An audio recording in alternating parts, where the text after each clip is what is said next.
Well, good evening, this is Houndog Steve, wishing you a very pleasant evening. And yes, it's getting a little chilly. We're in February, and in Ontario, of course, this is typically our coolest month of the year, and we are going through the same polar vortex that is dipping down right the way down to Texas right now. And you know, we're looking at Houston being around about 5 degrees Fahrenheit. That is brutally cold. And so all of the energy prices have gone through the roof, and that's what this article is about from Zero Hedge, that you could see basically business bankruptcies across the whole of the Midwest and the southern states because of the cost of the hydro and natural gas. Now, nothing has changed. You know, the markets have driven the prices, but nothing has changed in the generation. They're still generating hydro at the same cost as it was, you know, 2-3 weeks ago, before this polar vortex happened. But these energy traders and hedge funds, these are the enemy of humanity. And because of this polar vortex, and they anticipate shortages, they are now betting in the natural gas market and the propane market and the hydro market, which are going to drive prices absolutely through the roof. This is absolutely unconscionable. Like people are going to literally lose their homes. And you'll see as we go through this letter, or this article, sorry, the monthly hydro bills for February for some people could be over thousands of dollars. Possibly into the tens of thousands of dollars. Can you imagine? Can you imagine even getting a $1,500 hydro bill for 1 month?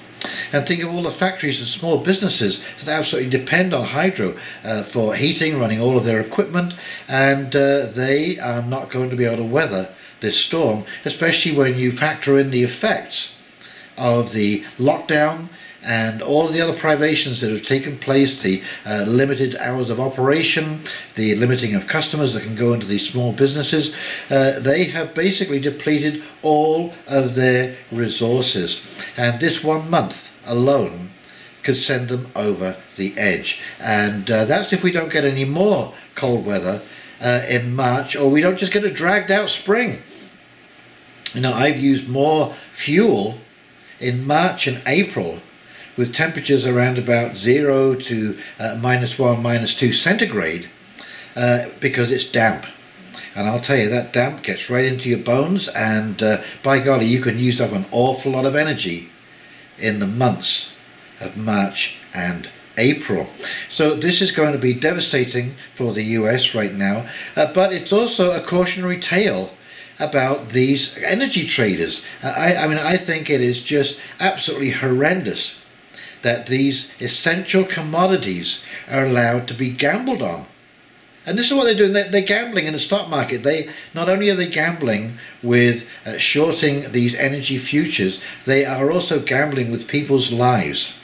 Because I've no doubt there are people who are going to die during the course of this cold snap. And you will see by the map, I mean, it is extensive. You know, it is going right the way down into Texas, southern Texas. Florida misses a lot of it, but they're going to be cooler, but they won't be cold. It is the Midwest and into Texas. That is going to be the coolest areas. And it's going to be a shock to the system. Many of the people down there do not have adequate insulation. You know, they're used to maybe, you know, dipping down to below, you know, 32 degrees Fahrenheit, you know, into the freezing range, you know, maybe 1 or 2 days in the winter, maybe a week in the winter. But for this to go down to 5 degrees Fahrenheit, holy jumpins, you know, we are well below freezing. So this is a terrible state of affairs for the US, and it comes on the heels of food price increases, food inflation, now energy inflation, and basically a year, coming up on a year now, of not being able to work full-time and living on a stipend put out by the government. Anyway, let's go to this article and we'll come back and do a quick wrap-up. Okay, here we go. So this from Zero Hedge. Power bills to the moon. Chaos shock as electricity prices across US explode. Updated. Weather forecast model suggests the polar vortex will continue pouring Arctic air into much of the central US through February 20th. That means natural gas prices could rise even higher early next week as electricity demand continues to soar over the weekend as Americans crank up their thermostats and watch Netflix shows or mine Bitcoin. Interesting comment there. On Thursday, when we reported that natural gas prices across the Plains states had soared to never-before-seen levels as a result of a brutal polar vortex blast, which literally froze off natty supply as wellheads freeze off, cutting production receipts just when they're most needed by customers' demand for heating. We said that since the winter blast is expected to last the duration of the week, it is likely that natty prices across the Plains states could hit GME batshit levels. And here is a tweet from Zero Hedge. Panic across the Plains states as nat gas prices explodes to $80. One day later, that's exactly what happened because as frigid temperatures caused equipment failures, temporary shutdowns and flaring in at least 4 nat gas processing plants. Targa Resources' Benedum gas plant in Upton County affected for 7 hours overnight, said in a filing. Occidental Petroleum's Bennett Ranch Unit RCF facility in Yoakum County, which is used for EOR, was affected for 9 hours Thursday, filing. DCP, Mainstream's Goldsmith gas plant in Ector County, was affected for 1 hour Thursday. Occidental's nearby gas plant, another EOR facility, was affected by DCP midstream incident. We hit the proverbial offerless market where any nat gas that was available would be purchased at virtually any price, which is why mid-continent prices such as the ONIAC OGT nat gas spot exploded from $3.46 a week ago to $9 on Wednesday to $60 on Thursday and an insane $377 on Friday, up 32,000% in a few days. This is one of those places where having a limit up circuit breaker could actually be useful, even though there is simply nowhere near enough product to satisfy demand at any price, hence the explosive move. And you can see from this graph, yes, $377. Hubs across the mid-continent led the surge in prices again February the 12th as weather forecasts predicted the coldest temperatures in more than a decade would hit the region over the upcoming holiday weekend. Platts reported that at locations across Kansas, Oklahoma and eastern Arkansas, hub prices were trading at single-day record highs around 200 to 300 MMBTU. Regional hubs, which typically service only limited local demand, saw fierce competition among shippers, utilities and end users looking to meet weekend requirements. At one Enable gas transmission location, the cash market traded as high as $500, with weighted average prices holding steady by mid-session around $359 per MMBTU. At other nearby hubs, cash markets moved to dizzying record highs, with One Oak, Oklahoma at $374, Southern Star at $275, Panhandle at $225, and ANR Oklahoma at $205. At the region's benchmark location, NGPL Mid-Continent, the market was holding around $205 per MMBTU, data from the Intercontinental Exchange showed. And as end users across the mid-continent compete for available gas, shippers move quickly to cut transmissions to neighbouring markets. On February the 12th, net inbound shipments of gas climbed to 180 MSCS per day, their highest on record dating back to 2005. In January, the mid-continent region, which typically delivers gas to neighbouring markets, saw net outbound transmissions nearly 3.1 BCF per day. And you can see from this graph here the production and demand graphs. Of course, as nat gas went offerless, it was just a matter of hours before the immediate downstream commodity, electricity, would follow suit, and that's precisely what happened overnight as wholesale electricity prices across all US markets on Friday. Echoing what we said on Friday, Platts wrote that as Arctic air mass continues to blanket much of the central US and the US National Weather Service has issued multiple severe weather notices, widespread wind chill warnings and advisories are extended through February 14th and likely into the next week for much of the upper Midwest and mid-continent, as well as some areas in the northwest and northern Texas. Daily temperatures across some of the locations will range between 30 to 40 degrees below average, according to the NWS. Eastern PJM, Northwest and much of Texas are also under winter storm warnings and winter weather advisories. This is catastrophic news not only for the continued freeze in natural gas distribution, but for the explosion in electricity prices, which could see many customers see a February electricity bill in the thousands of dollars, if not tens of thousands.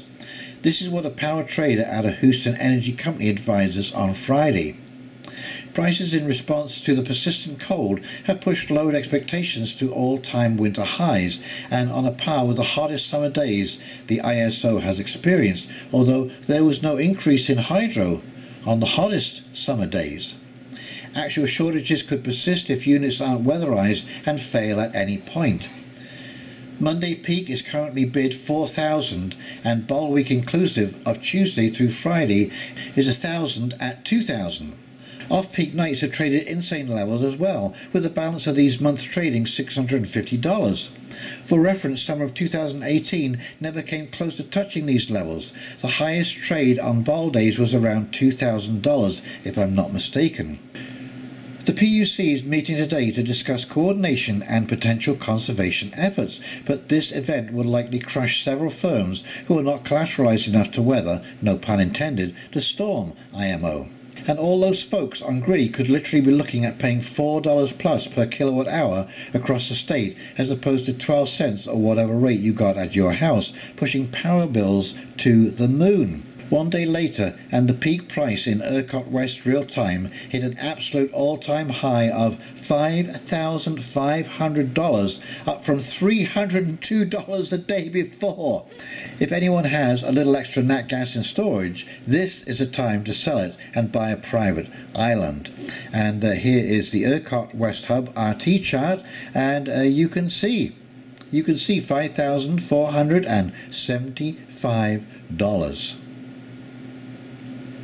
And here's an interesting little tweet from Rachel Adams Heard, and she's a Texas power trader, and she says, "I'm not sure Black Swan can properly define what we are currently experiencing.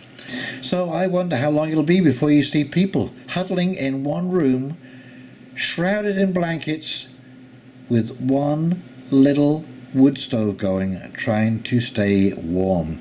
And this polar vortex is going to go on for at least another week, and it may be still cool temperatures, maybe not that cold, but cool temperatures for another week after that. Anyway, this is going to be devastating for the people living in the Midwest US. So I will make this just a quick wrap up, and it is absolutely imperative that we as a group lobby our politicians to basically stop these essential commodities being gambled on. People need to know that they're going to pay a fixed rate virtually for energy costs throughout the year. I mean, yes, if it goes up and down, a couple of cents here and there per kilowatt hour, that's not a huge issue. But when you're talking of going from 12 cents a kilowatt hour to $4 a kilowatt hour. Okay, now my home, I have a small home, my home consumes 1,200 kilowatt hours per month. Multiply that by 4, you've got $4,800 of hydro usage in a month. How does that grab you? A $4,800 hydro bill. And yes, that's going to be a shock to the system.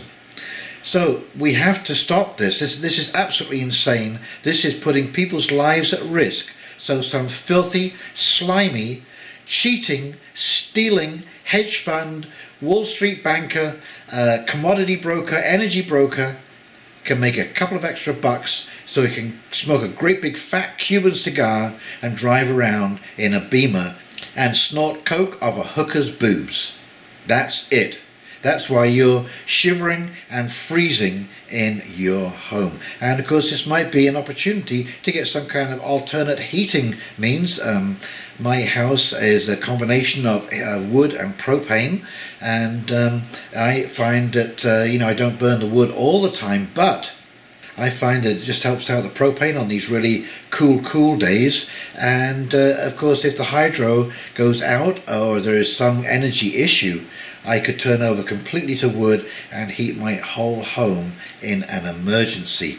And so you may want to think about getting a wood burning stove and laying in a couple of cord of wood just for those emergency moments. When you want to turn off your entire hydro system and just heat with wood, turn off your natural gas, turn off your propane furnace and just heat with the wood. And by the looks of the things, with the coming ice age or little ice age, you're going to see a lot more of this kind of weather. And what did Al Gore say? Your children will never see snow. Okay, tell that to the folks in Houston. 5 degrees Fahrenheit, Al. So I'll tell you a little joke about what the farmers say about the weather up here. They say the weather will make a fool out of you 7 days of the week. And that's exactly what the weather will do. Anyone who tries to predict the weather with any serious kind of accuracy, that weather is going to make a fool out of you 7 days a week. So I would save up that loose change and get ready for a honking great hydro bill. I don't think we'll be affected too much in Canada here. Natural gas, people on natural gas will be affected. Propane, unless you've locked in, would be affected. But the hydro, luckily, our hydro is independently generated and the prices are set by the Energy Board, and so I'm assuming that our hydro prices are fairly stable. And my house, because I say my cook stove, my water heating is on propane, my furnace is on propane, so my hydro bills are very, very reasonable. I'm paying around about $35 Canadian a month to use my dryer, lights, computer and all of that kind of stuff. Okie dokie, so prepare yourself accordingly and get ready for that cold weather. Now, if you've enjoyed this video, please like, comment and subscribe below, and in the meantime, this is Houndog Steve signing off, wishing you a very pleasant evening, and we'll talk very, very shortly. You take care now. See ya. Bye.